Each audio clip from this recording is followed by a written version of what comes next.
नमस्कार दोस्तों, स्वागत है आपका हमारे यूट्यूब चैनल पर। दोस्तों, इस वीडियो में मैं आपके लिए लेकर आया हूं भारत के संविधान के विकास का संक्षिप्त इतिहास। जब भारत पर अंग्रेज़ों का शासन था तो उस टाइम पर अंग्रेज़ों द्वारा भारत पर शासन को अच्छे सुचारू रूप से चलाने के लिए जो विभिन्न एक्ट पारित किए, समय समय पर जो एक्ट पारित किए, उनके बारे में इस वीडियो में बात करेंगे। दोस्तों, इस वीडियो में मैंने सभी क्वेश्चन इम्पोर्टेंट और सिलेक्टेड लिए हैं जो एग्ज़ाम की दृष्टि से काफ़ी महत्वपूर्ण रहने वाले हैं। चलिए दोस्तों, वीडियो स्टार्ट करते हैं। पहला क्वेश्चन है, कौन से युद्ध के बाद बंगाल पर ईस्ट इंडिया कंपनी का शासन हुआ? तो जो बंगाल पर ईस्ट इंडिया कंपनी का शासन हुआ था वो हुआ था बक्सर के युद्ध के बाद। जो बक्सर का युद्ध हुआ था, बक्सर का युद्ध 1764 ईस्वी में हुआ था। इस युद्ध के बाद बंगाल पर पूर्ण रूप से ईस्ट इंडिया कंपनी का शासन हो गया था। नेक्स्ट क्वेश्चन है, कौन से एक्ट के तहत ईस्ट इंडिया कंपनी पर संसदीय नियंत्रण स्थापित किया गया? तो कौन सा एक्ट था जिसके तहत ईस्ट इंडिया कंपनी पर जो ब्रिटिश जो संसद है उसका नियंत्रण स्थापित हो गया?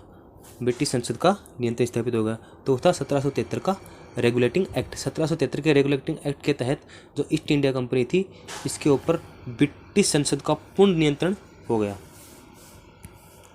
नेक्स्ट क्वेश्चन है, 1773 का रेगुलेटिंग एक्ट के तहत बनने वाला प्रथम गवर्नर जनरल कौन था?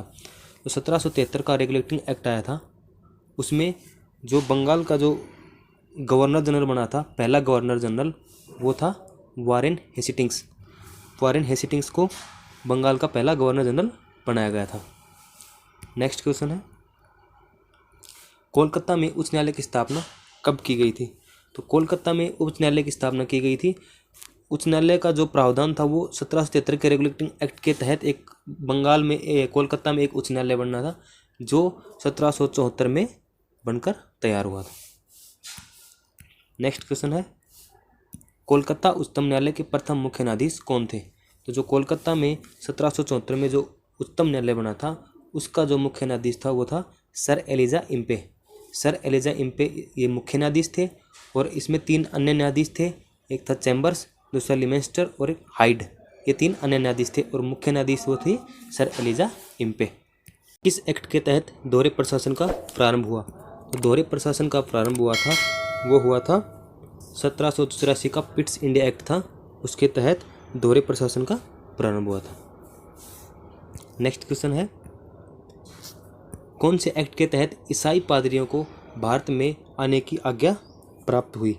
तो जो ईसाई पादरियाँ हैं वो भारत में ईसाई धर्म को के प्रचार प्रसार के लिए ईसाई पादरियों को भारत में आने की जो आज्ञा प्राप्त हुई थी वो हुई थी 1813 से ईस्वी के चार्टर एक्ट के द्वारा। नेक्स्ट क्वेश्चन है, कौन से एक्ट के तहत बंगाल के गवर्नर जनरल को भारत का गवर्नर जनरल कहा जाने लगा? तो जो कौन सा एक्ट आया था जिसके तहत जो बंगाल का गवर्नर जनरल था उसको पूरे भारत का गवर्नर जनरल बना दिया गया था? तो वो था 1833 का चार्टर एक्ट। 1833 के चार्टर एक्ट में जो बंगाल के गवर्नर जनरल को पूरा भारत का गवर्नर जनरल कहा जाने लगा। नेक्स्ट क्वेश्चन है, कौन सी अधिनियम के तहत मुगल सम्राट के पद को समाप्त कर दिया गया? तो जो मुगल सम्राट का भारत में एक पद होता था उसको कौन से अधिनियम के तहत समाप्त कर दिया गया था? तो वो समाप्त कर दिया गया था 1858 का भारत शासन अधिनियम जो एक्ट आया था, इसके तहत जो मुगल सम्राट है उसके पद को समाप्त कर दिया गया। नेक्स्ट क्वेश्चन है, कौन सी अधिनियम के तहत भारतीय गवर्नर जनरल का नाम बदलकर वायसराय कर दिया गया? कौन सा एक्ट था जिसमें भारतीय जो गवर्नर जनरल हुआ करता था उसको नाम बदलकर वायसराय नाम कर दिया गया था? तो वो था 1858 का भारत शासन अधिनियम। 1858 के भारत शासन अधिनियम में जो भारत का गवर्नर जनरल था उसको वायसराय बोला जाने लगा। नेक्स्ट क्वेश्चन है, भारत का अंतिम गवर्नर जनरल और प्रथम वायसराय कौन था? तो भारत का जो अंतिम गवर्नर जनरल था और प्रथम वायसराय था वो था Lord Canning. Lord Canning Bharat का अंतिम गवर्नर जनरल और प्रथम वायसराय था। पहली बार मुस्लिम समुदाय के लिए पृथक प्रतिनिधियों का उपबंध कब किया गया?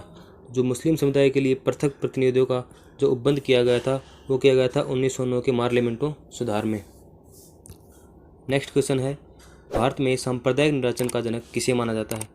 भारत में सांप्रदायिक निर्वाचन मतलब सांप्रदायिक के हिसाब से जो निर्वाचन हुआ था, जो चुनाव हुआ था, उसका जनक माना जाता है लॉर्ड मिंटो को। 1919 में लॉर्ड मार्ले इंग्लैंड में भारत के राज सचिव थे और लॉर्ड मिंटो भारत के वायसराय थे। इन दोनों ने ही 1909 का मार्ले मिंटो सुधार अधिनियम भेजा था। नेक्स्ट क्वेश्चन है, कौन से अधिनियम को मांटेंग चेम्सफोर्ड के सुधार से जाना जाता है?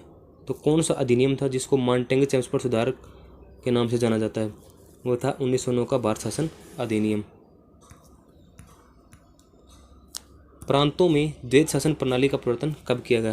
तो प्रांतों में जो द्वैध शासन प्रणाली उसका प्रवर्तन किया गया था 1919 में। प्रांतों में द्वैध शासन प्रणाली का प्रवर्तन किया गया था। प्रांतों में द्वैध शासन के जनक लियोनस कार्टिस को माना जाता है। जो प्रांतों में द्वैध शासन लगा था वो था 1919 में। नेक्स्ट क्वेश्चन है, लोक सेवक आयोग का गठन कब किया गया? तो लोक सेवा आयोग जो भारत में लोक सेवकों की भर्ती करवाता है, उसका गठन किया गया था 1926 में। नेक्स्ट क्वेश्चन है, कौन से अधिनियम के तहत भारत में पहली बार महिलाओं को वोट देने का अधिकार मिला था? तो वो था 1919 का भारत शासन अधिनियम। 1919 के भारत शासन अधिनियम में पहली बार महिलाओं को वोट डालने का अधिकार मिला था। नेक्स्ट क्वेश्चन है, प्रांतों में द्वैध शासन का अंत कब हुआ? तो प्रांतों में द्वैध शासन स्टार्ट हुआ था 1919 में और उसके बाद उसका अंत हुआ था 1935 में। 1935 में प्रांतों में द्वैध शासन का अंत हो गया था और 1935 में ही केंद्र में द्वैध शासन स्थापित हुआ। नेक्स्ट क्वेश्चन है, केंद्र में द्वैध शासन की स्थापना कब हुई? तो केंद्र में द्वैध शासन की स्थापना हुई थी 1935 के अधिनियम में। 1935 के अधिनियम के तहत केंद्र में द्वैध शासन की स्थापना हुई थी और प्रांतों का द्वैध शासन खत्म कर दिया गया था। नेक्स्ट क्वेश्चन है, भारतीय रिजर्व बैंक की स्थापना किस अधिनियम के तहत हुई? तो जो भारतीय रिजर्व बैंक RBI है, RBI reserve bank of India, इसकी स्थापना 1935 के भारत शासन अधिनियम के तहत हुई थी। नेक्स्ट क्वेश्चन है, कौन से अधिनियम के तहत भारत को 2 अधिराज्यों में विभाजित कर दिया गया? तो कौन सा अधिनियम था जिसके तहत भारत को 2 अधिराज्य, एक भारत और दूसरा पाकिस्तान 2 अधिराज्यों में विभाजित कर दिया गया था? वो था 1947 का भारतीय स्वतंत्रता अधिनियम के तहत भारत को 2 अधिराज्यों में विभाजित कर दिया गया था। नेक्स्ट क्वेश्चन है, कौन से शासन अधिनियम को भारत का मिनी संविधान कहा जाता है? तो जो भारत का मिनी संविधान है, कौन से शासन अधिनियम को कहा जाता है? तो वो कहा जाता है 1935 का भारत शासन अधिनियम है, उसको भारत का मिनी संविधान कहा जाता है। इसको मिनी संविधान क्यों कहा जाता है? क्योंकि जब भारत के संविधान का निर्माण हुआ तो संविधान में बहुत सी ऐसी चीज़ें हैं जो 1935 के अधिनियम से उठाकर ऐसे के ऐसे जो कि तो रख दी गई थी।